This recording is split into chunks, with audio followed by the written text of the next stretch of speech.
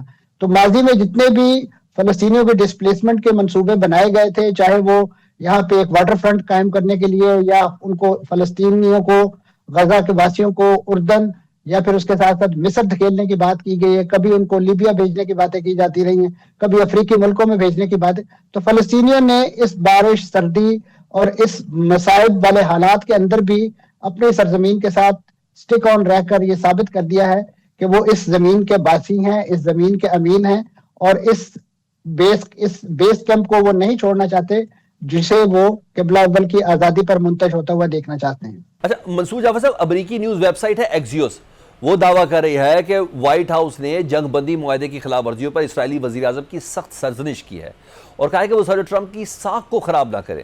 آپ کتنے پر امید ہیں کہ اسرائیل امریکہ کے دباؤ میں آ کر اس معاہدے پر عمل کرے گا؟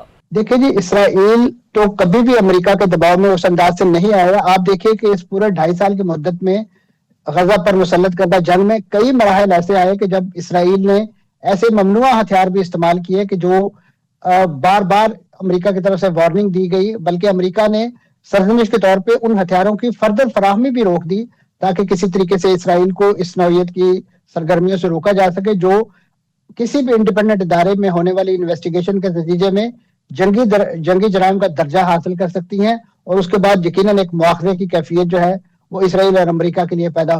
تو اس وقت یہ ایک آئی واش ہے، میں سمجھتا ہوں اسرائیل کی طرف، امریکہ کی طرف سے اس نوعیت کے اعلانات، اور خاص طور پہ آپ دیکھیں کہ اس وقت ان دونوں ملکوں کا اور ان دونوں ملکوں کی سیاسی قیادت کا جو گٹھ جوڑ ہے، اس میں تو نیتنیاہو کو بیل آؤٹ کروانے کے لیے امریکی صدر جو ہے وہ ایڑی چوٹی کا زور لگا رہے ہیں۔ ان پر جو کرپشن کا مقدمہ ہے جس میں وہ ماخوذ ہے اس وقت سپریم کورٹ کے اندر، اس حوالے سے تو وہ باقاعدہ کنیسٹ کے پلیٹ فارم پر اسرائیلی صدر کو درخواستیں کر رہے ہیں، پھر اس کے بعد براہ راست انہوں نے اسرائیلی سپریم کورٹ کو خط لکھا ہے، اور اس سے بڑھ کر خود اس وقت نیتنیاہو نے جو اپیل کی ہے صدر سے، تو اس کا مقصد یہی دکھائی دیتا ہے کہ امریکہ جو ہے وہ نیتنیاہو کو اسرائیل کے سیاسی منظرنامے سے ہٹتا ہوا نہیں دیکھنا چاہتا، اسے ہر قیمت پر برقرار رکھنے کا مقصد یہی ہے کہ جو جنگی پالیسی اور خاص طور پہ جو جنگی جنون ان پر سوار ہے اسے کسی نہ کسی طریقے سے وہ کنٹینیو کر سکے، لیکن اس کے لیے انہیں ایک new lease of political life کی ضرورت ہے، اور اس کی فراہمی کے لیے اس وقت میں سمجھتا ہوں امریکہ جس طریقے سے امریکی صدر زور لگا رہے ہیں اسے دیکھتے ہوئے تو کم از کم یہ جو بات آپ نے جس کی طرف اشارہ کیا ہے کہ اس وقت اسرائیل کو بہت زیادہ سرزنش کی جا رہی ہے یا ان کی پالیسی پر بہت رد و قد کیا جا رہا ہے، یہ دنیا کی آنکھوں میں دھول جھونکنے کے مترادف ہے، حقیقت اس کے برعکس ہے۔ بہت شکریہ ماہر مشرق وسطی امور منصور جعفر صاحب ہم سے بات کر رہے تھے۔ پاکستان فرنٹ سے سلمان حیدر کو اجازت دیجیے، اللہ حافظ۔